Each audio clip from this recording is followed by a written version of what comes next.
Hello students, welcome to EPG Pathshala. I am Dr. Rupak Chakravarti, faculty member, Department of Library and Information Science, Punjab University, Chandigarh.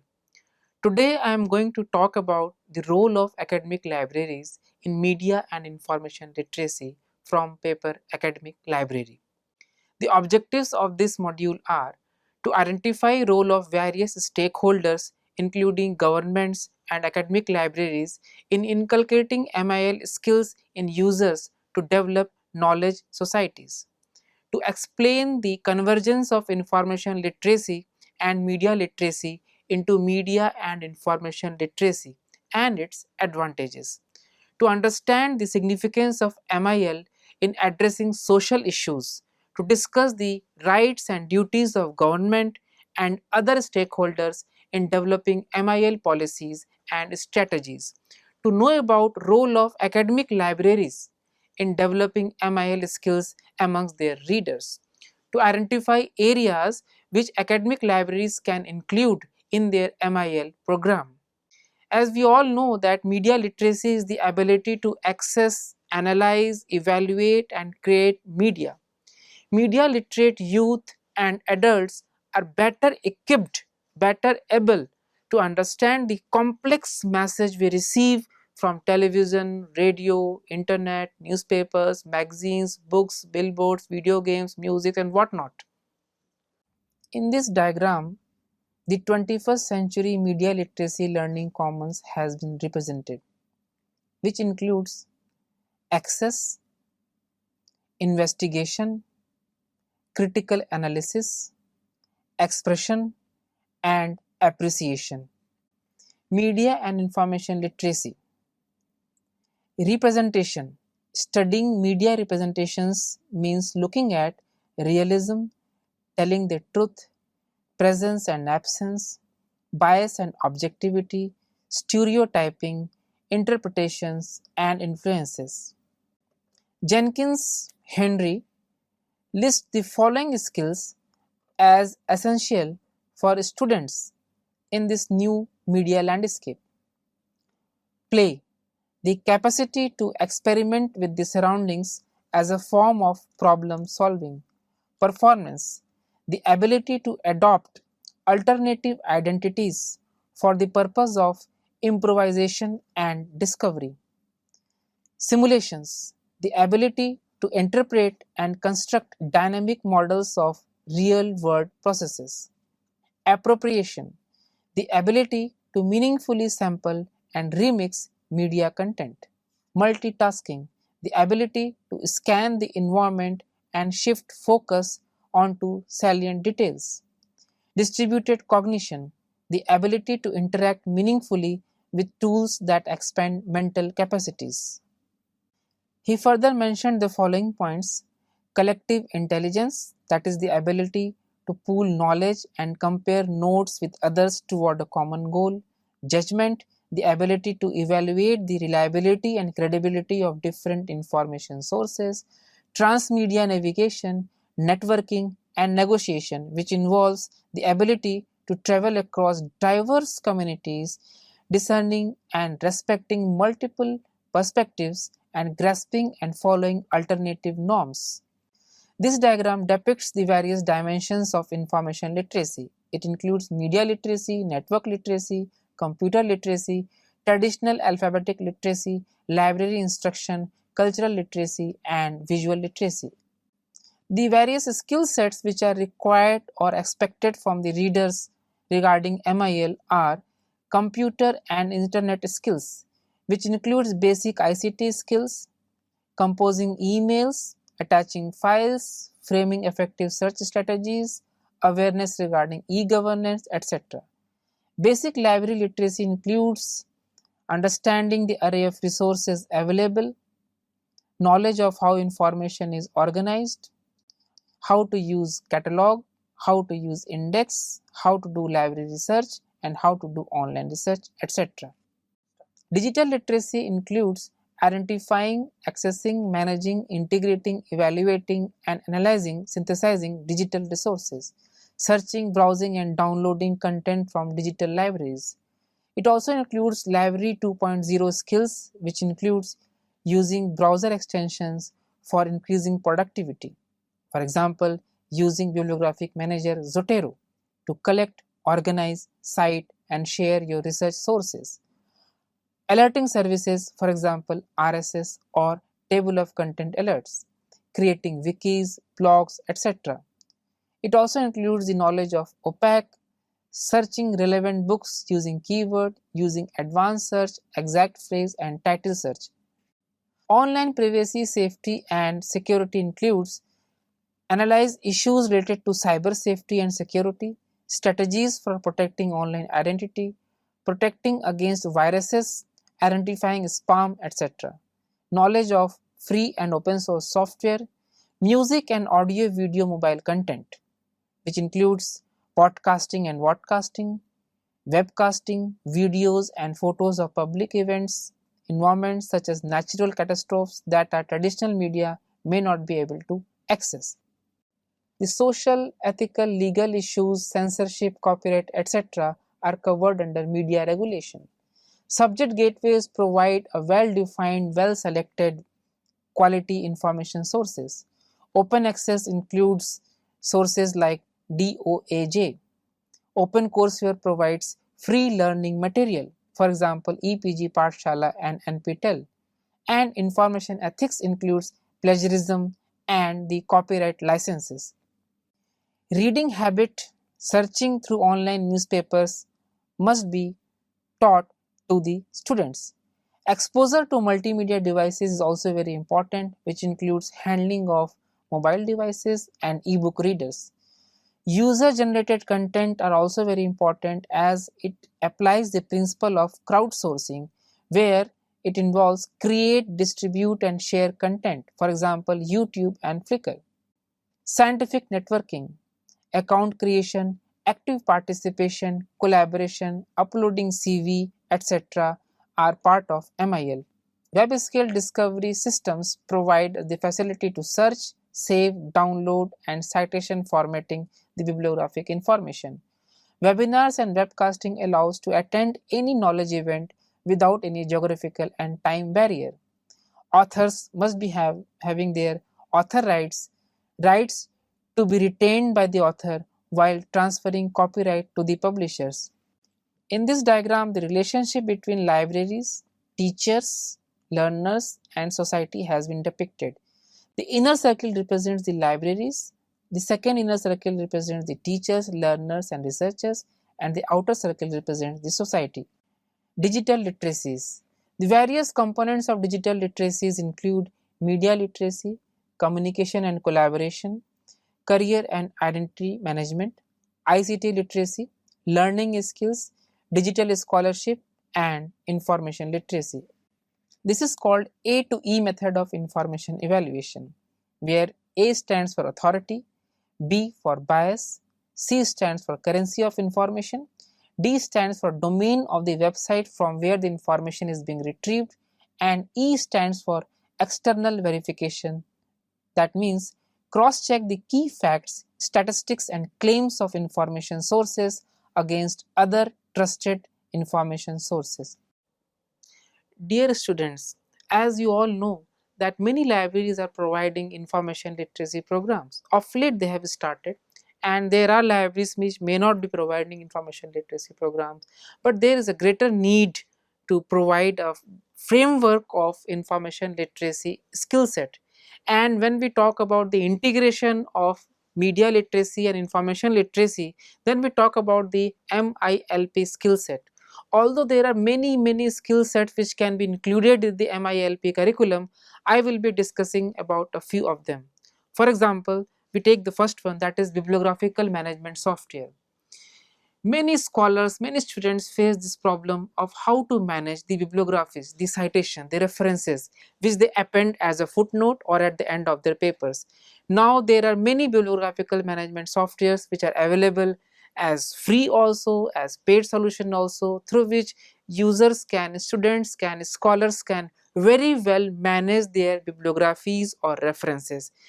The examples include Citavi, EndNote, Web Reference Manager, ProCite, Zotero.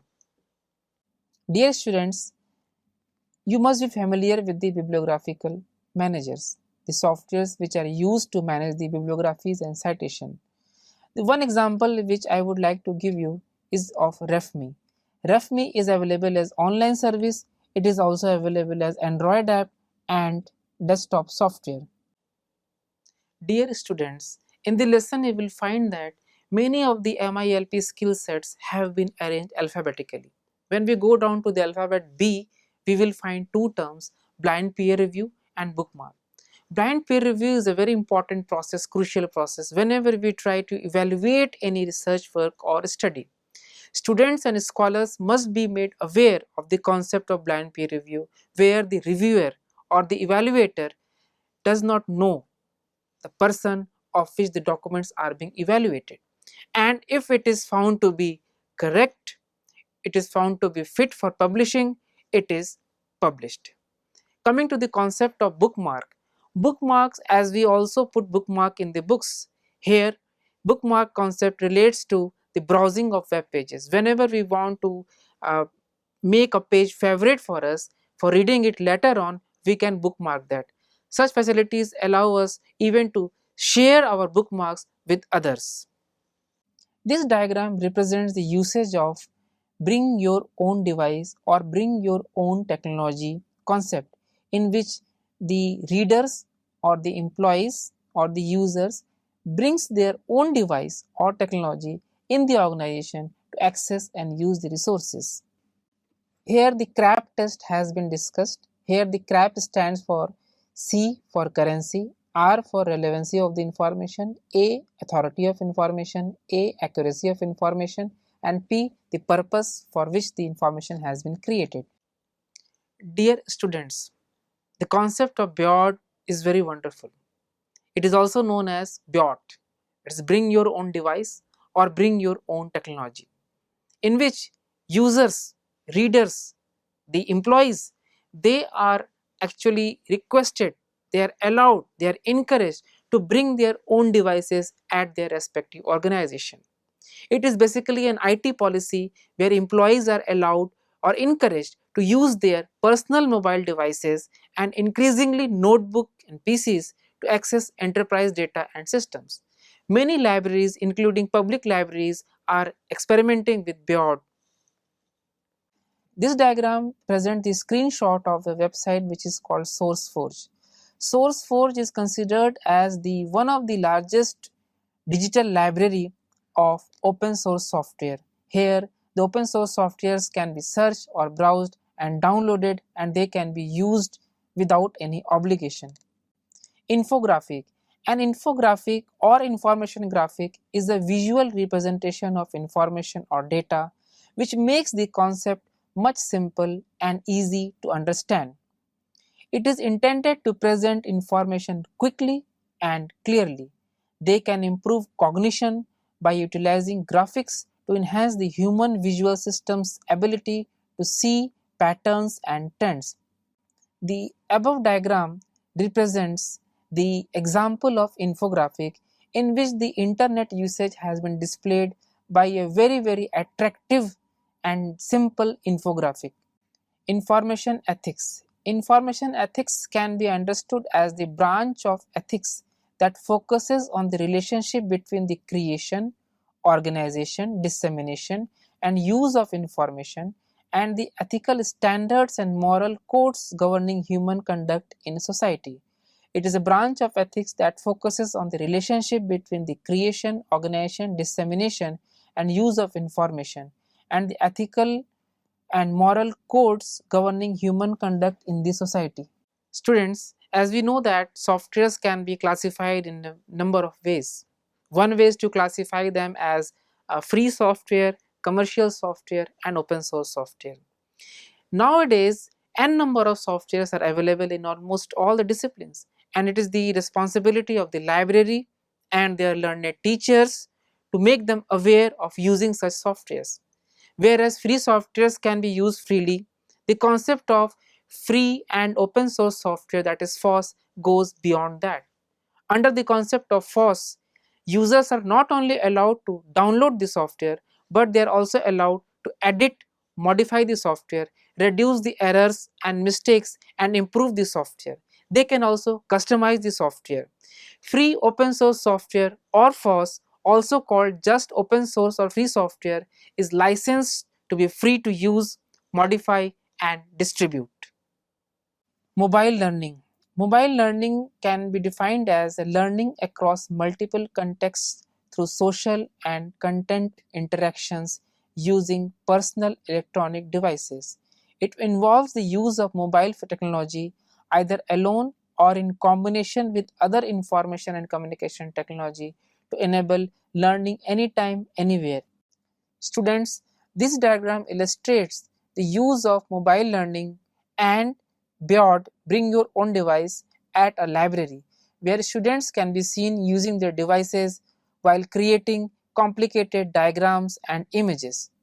This diagram represents the principles of mobile learning, and the principles include access, metrics, cloud, transparent, play, asynchronous, self-actuated, diverse, curation, blending, always on, and authentic. Media regulation. Media regulation is the control or guidance of mass media by governments and other bodies. It includes the use of legal means to control media ownership and the content of media communications. This diagram presents the concept of MOOC, that is Massive Open Online Courses. MOOC stands for a model for delivering learning content online to any person who wants to take a course with no limits or attendance.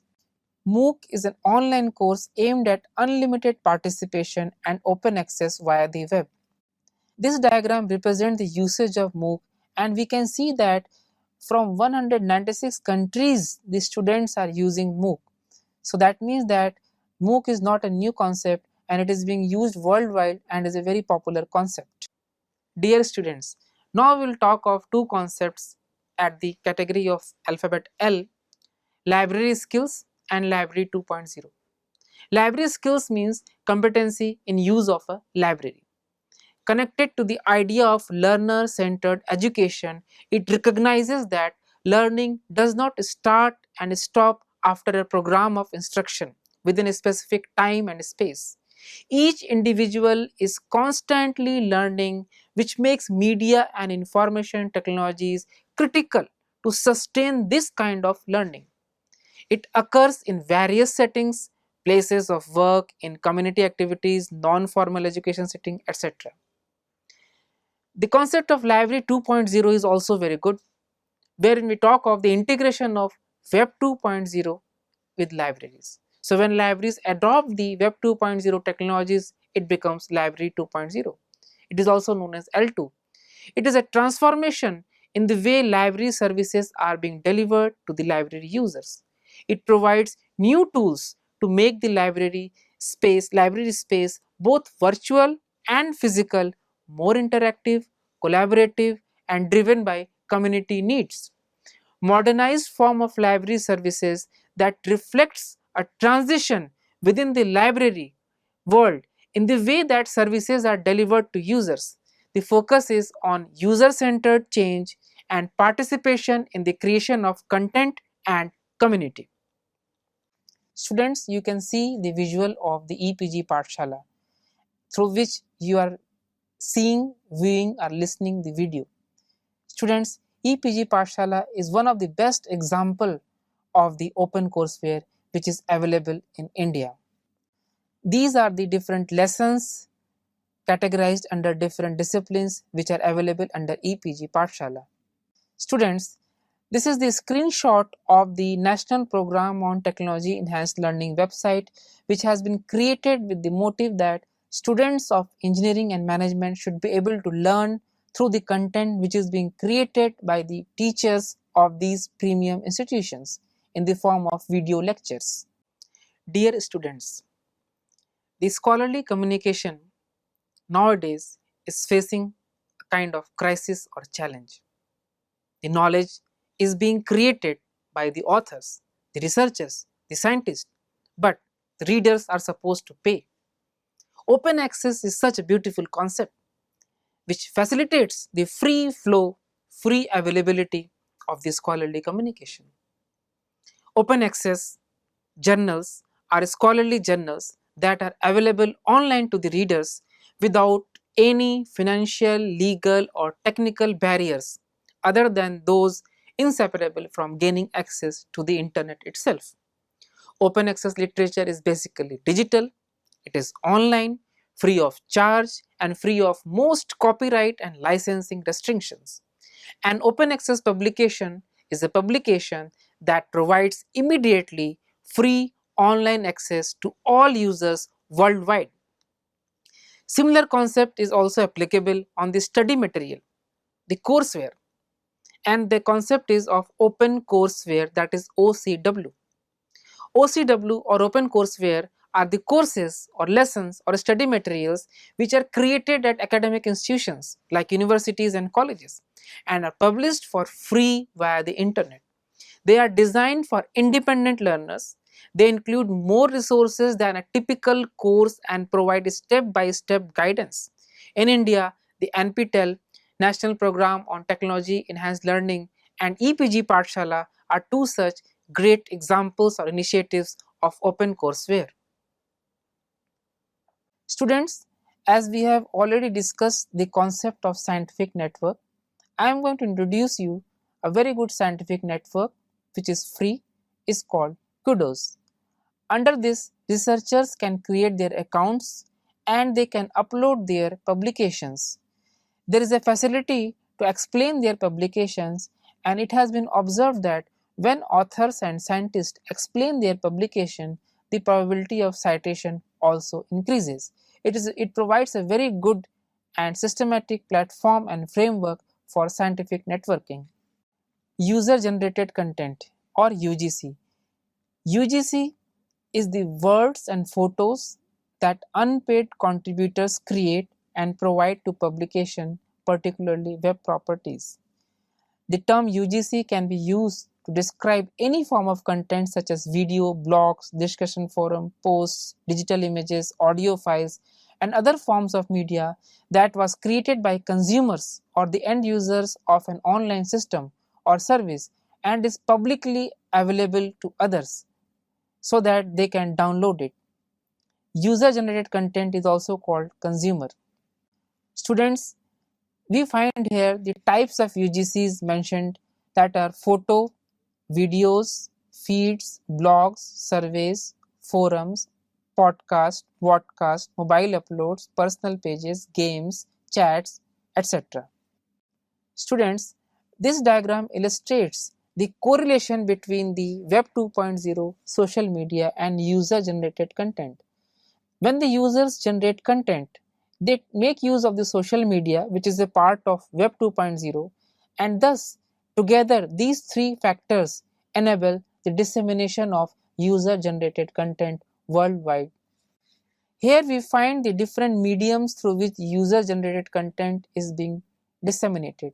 It can be through blogs, it can be through Facebook, Tumblr, Instagram, Pinterest, YouTube, Twitter, etc. The concept of virtual learning environment is very beneficial and appreciable in the higher education system. A virtual learning environment or VLE is a web-based platform for the digital aspects of courses of study, usually within educational institutions. A VLE is a system for delivering learning materials to the students via the web.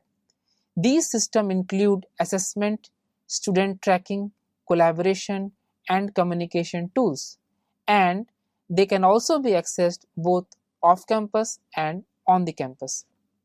This is the screenshot of the virtual learning environment being created by the Institute of Lifelong Learning, University of Delhi. Here you will find that much of the virtual learning content has been categorized under various disciplines and are available online for the ready consumption of the students. Dear students, whenever we talk of media and information literacy, we must not forget that media literacy is an inseparable part of media and information literacy. Much of the media is being communicated, sent or received through internet. We are creating, not only using the content, but we are also creating content, that is user generated content or known as UGC. So in such an environment where we are actually constantly in touch with the online environment, we should not forget three prime concepts: online safety, online security, and online privacy. Online safety is the knowledge of maximizing the user's personal safety and security risks to private information and property associated with using the internet, and the self protection from computer crime in general. Online privacy concerns have been articulated from the beginning of large scale computer sharing. Privacy can entail either personally identifying information, that is PII, or non PII as a site visitor's behavior on a website.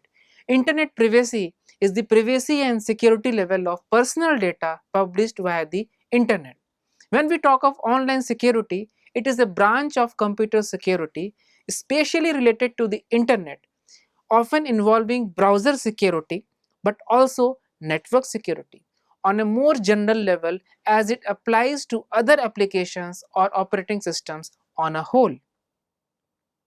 Students, as we have already discussed the concept of web scale discovery system, this is one of the example of web scale discovery system that is offered by ProQuest and is known as the summon service.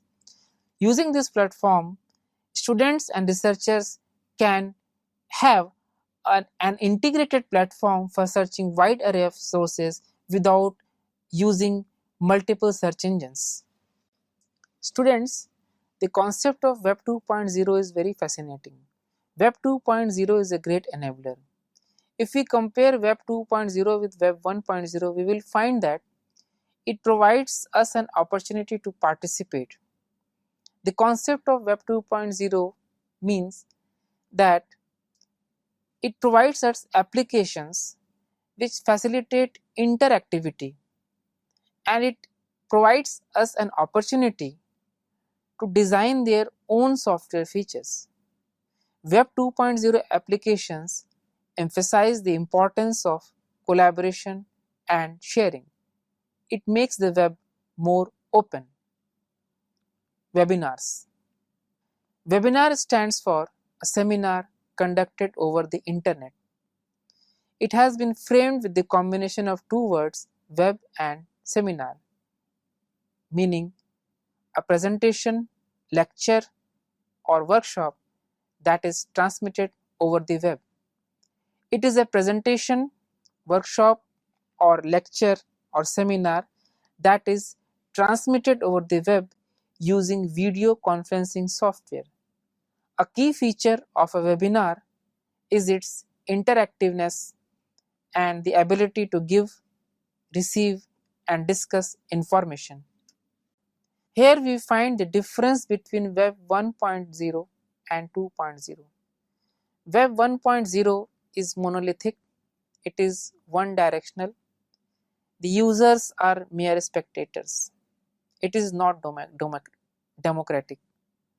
Whereas when we compare it with Web 2.0, we find that Web 2.0 is much open.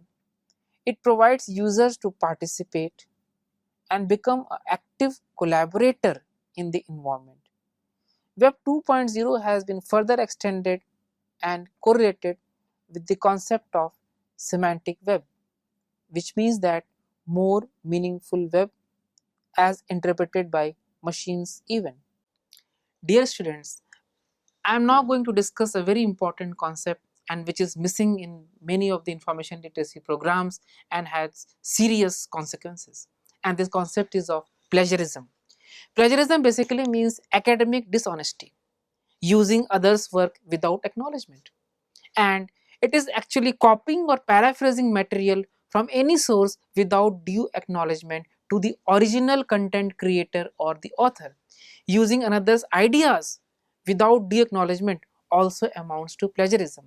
Working with others without permission and presenting the resulting work as though it was completed independently also amounts to plagiarism.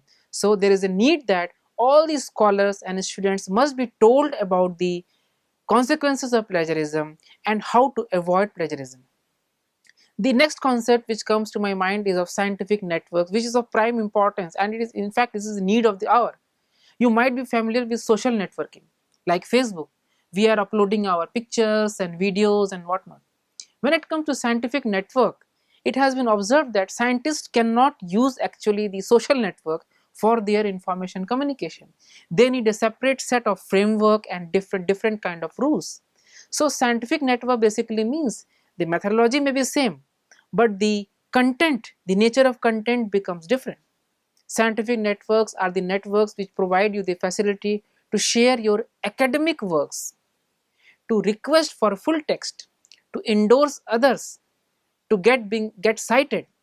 So they help scholars to maintain their academic profile, including publication details, along with uploading grey literature which has not been published yet, including data sets, posters, presentations, etc. Popular scientific networks include ResearchGate, Mendeley, ReadCube, Kudos.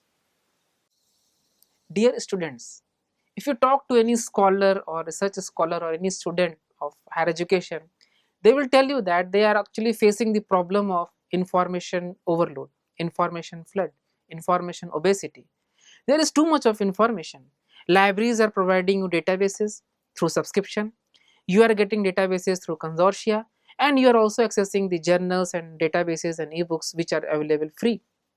Now, how to search them? Can we have a single platform, or we should be searching in Google, or maybe at different methods, applying different methods for searching? The web scale discovery systems provides us the answer. They provide a one-stop or single window searching of libraries owned and licensed collection, allowing users to conduct single keyword searches over virtual entirely of libraries accessible resources.